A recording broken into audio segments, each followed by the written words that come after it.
Hello, everyone. Welcome back to the Plains on the Prairie podcast. I'm Max. And I'm Sam. And we are on episode 11 of our Minnesota Aces series. We are just rolling through these, dude. Now we are after a little break. Yeah, of course. After a little holiday break.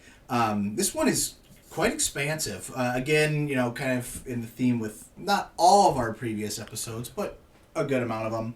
Have unfortunately not been able to find a whole lot of early life of information about our today's ace, Colonel Leslie E. Andy Andersen. But we have a lot, actually a ton, about his military career. Yeah, so this one, we're kind of switching themes. It's our first Mediterranean ace for this series. Mm-hmm. I mean, we had one last, in North Dakota with Mullen. Yep. But, so ready to dig into this one. Yeah, should be a fun one. Yeah, so Leslie E. Andersen, or Andy as he was nicknamed, was born on October 2nd, 1920 in Leader, Minnesota. So Leader is just north of Motley and then east of Wadena. So kind of in that lakes country, I'd say closer on the western side of what we consider the lakes country region.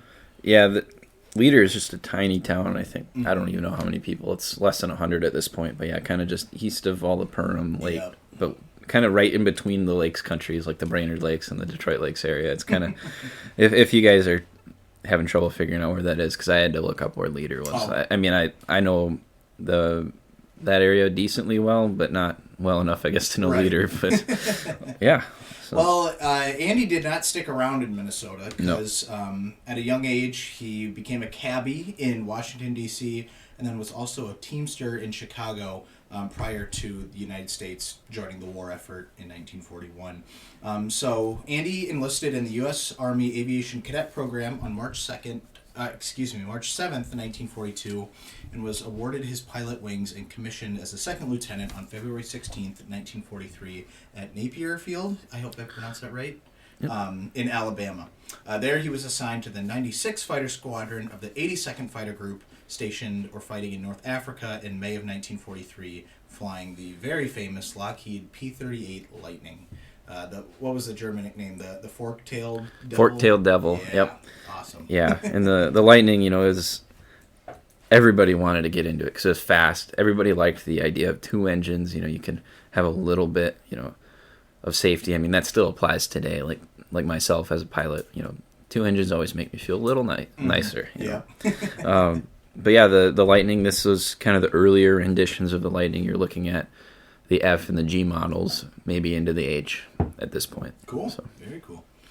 So his first two kills came on September 2nd, 1943 in the vicinity of Ischia?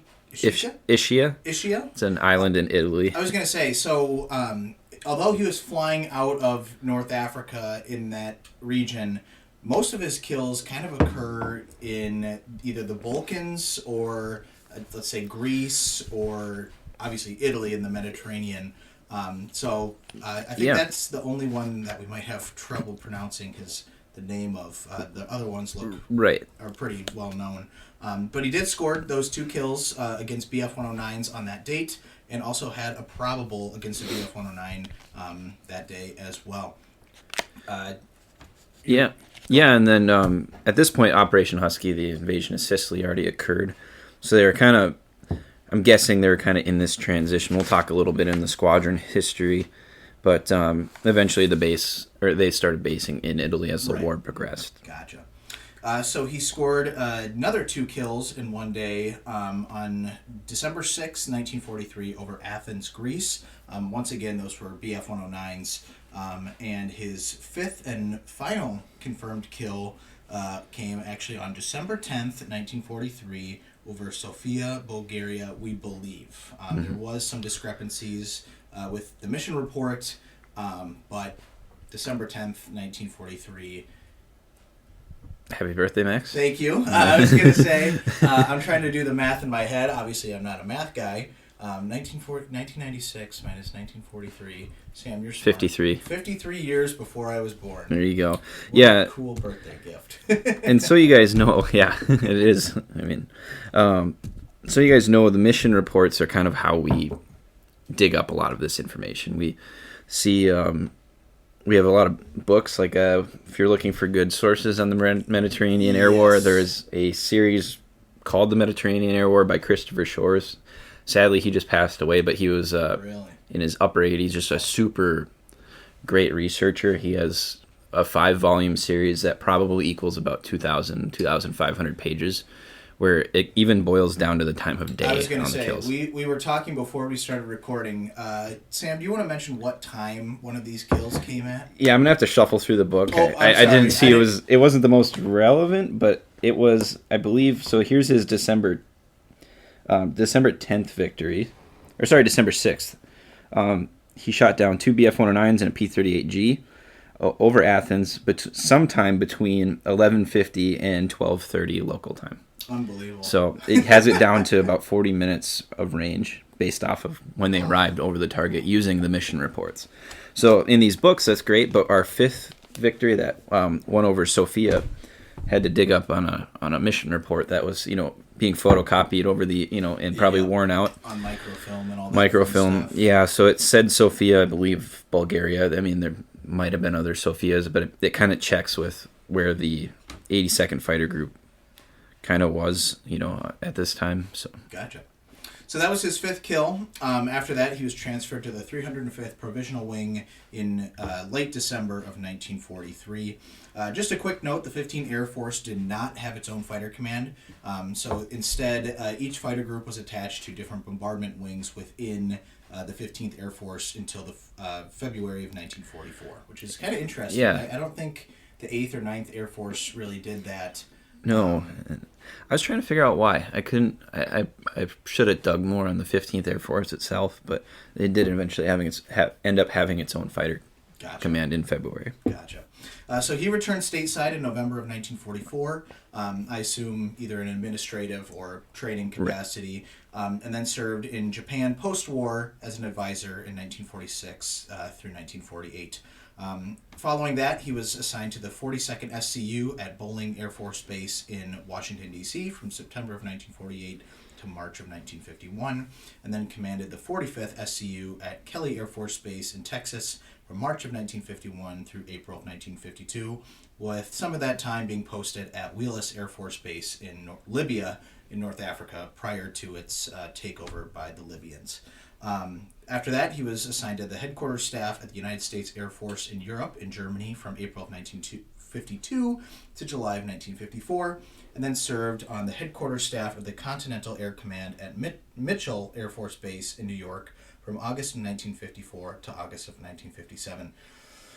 He was moving around a lot of command posts. Yes. Just reading through all this stuff, and obviously with my passion of collecting old photographs and slides, he was on the move. Quite literally. Following his time with Continental Air Command, he attended the Air Command and Staff College at Maxwell Air Force Base from August of 1957 through June of 1958, and then served on the staff of the Comptroller, yep. Oh, gotcha. Of the Air Force at the Pentagon from July of 1958 to August of 1963. From there, he moved on to the Industrial College of the Armed Forces at Fort McNair in Washington, D.C. from August of 1963 through June of 1964, and then became the Comptroller of the 3rd Air Force at South Ruislip Air Station in England from August of 1964 through August of 1968. His final assignment was as the Comptroller with the headquarters at Tinker Air Force Base from August of 1968 until his retirement on May 14th, 1972. Quite the career. Especially, you go from, being a frontline pilot, 5 kills, and, you can see his progression of metaphorically climbing the ladder. Right. And, during this time, what I just rattle off for a lot of listeners might not mean much. They might not care. But you got to remember, in the 1950s, the Cold War was obviously in its infancy, and you had, this was in an age before satellites, before ICBMs, before nuclear submarines. So everything depended on the bomber force. Everything depended on defense, whether that was strategically placed bases or different allocations for nuclear deterrence against the Russians or the Soviet Union. Well, it can turn hot any moment. Exactly, So. exactly. And you got to look and see. And I know for a lot of Americans, they might not know the history of the Air Force's presence in North Africa, but when I've been doing research, especially leading up to our previous Celebrity Dinner and Auction, Wheelus Air Force Base was a huge installation. It was a major training base for Air Force units stationed in England and Germany and France up until they left NATO. And then, obviously, when the takeover happened, that was a huge loss for the Air Force. That deserves an episode of the podcast by itself right there. Well, and according to our demographics, most of our listeners and viewers were around during the Cold War. Neither of us were. I mean, those of you guys who don't know, we're only in our 20s. So, we try to bring this extra angle because we know you guys appreciate how, we don't know how it was like during the Cold War, but where, talking even with, parents and grandparents, they had drills, Duck and cover or whatever that turtle was. Yeah, get under the desks and, So, after his retirement, he had a little bit of a career in the civilian sector. He actually became the VP of a company called Tri-State Sales and Service, and later the president of Antec International. Both were in the oil business in Oklahoma. Couldn't find too much on the companies themselves. Not sure if they're still around. And then he did retire in 1988. And in his retirement and off time, he liked to restore vintage cars and clocks and doing pretty much anything mechanical. He sounded like he was pretty handy. And he died on May 5th, 2003 at the age of 82 and is buried at Fort Sill National Cemetery in Elgin, California. Gotcha. Quite the career. Yeah. And he stayed busy all his life, it seems like. Yeah, I mean, my grandfather restores vintage cars and busiest guy I know, and he's retired. So just ask him. Yeah. All right, so now we will move into the Fighter Squadron, or his squadron's history, and that is the 96th Fighter Squadron. So it was activated in early 1942 at Harding Field in Louisiana as the 96th Pursuit Squadron, and then they moved to California and were redesignated as the 96th Fighter Squadron and were equipped with Lockheed P-38 Lightnings. Obviously, I think most of our listeners know, but for those that don't, pre-war and early World War II, American fighter squadrons were actually pursuit squadrons. Yep. And that's kind of where the designation of the P-51, the P-47, the P-38, they were all pursuit. And then with the Cold War and the end of World War II, the F-51, the F-47, those all became, fighters. Right. So, I'm not one to point out inaccuracies on Facebook, not all the time, but any post World War II Mustang photographs more than likely should commonly be referred to as F-51D Mustangs. Post 1947, yes, right? Correct. Yep. Post 1947, but what can you do? You can't potatoes and always tomatoes. Yeah, right? exactly. So they moved to Northern Ireland in the fall of 1942, where additional training took place. And then the unit moved to Algeria in December of 1942 under the command of the 12th Air Force. Kind of the really weird early progression going to Ireland and then going all the way down to Algeria. Would they have had to have been put onto escort carrier, or how would that have worked? So I'm kind of gathering that they were flown off of carriers or just ferried using a seaplane tender or something like that. Gotcha. I couldn't find much. Another ace we were going to cover, they actually flew their P-40s off into North Africa. We were looking for an MTO ace. Yeah. And, unfortunately, the other ace we were thinking about covering just didn't have the research material right now, so it's going to take a while. But yes, they moved. They were one of the first groups to be moved over there. I mean, November 1942 was Operation Torch. So you had the Wildcats coming off the Ranger, and the Wasp flying those very early missions over Casablanca. But basically, this was kind of the first echelon landing in Algeria, and whereas the British were on the east side in Egypt and kind of fighting their own battles of, El Alamein and all this push west. So it's kind of a pincer movement on the continent, towards Tunisia, Libya, towards the end of the North African campaign. But while in Algeria, they kind of did everything. They did anti-submarine patrols, bomber escort missions, and even some ground attack missions in there, on that push east. No kidding. Very busy. Yeah. And then as the campaign in North Africa drew to a close, the 96th and the 82nd Fighter Group started pushing north towards Italy. Also took part in the action over Sicily in Operation Husky and the invasion there, and kept kind of pushing up, and then fell under command of the 15th Air Force sometime in late 43, early 44. Couldn't find an exact date. And some of the other targets included Eastern Europe and the Balkans. And that's where we see Andersen had a lot of time over. Yeah, absolutely. So they, let's see here.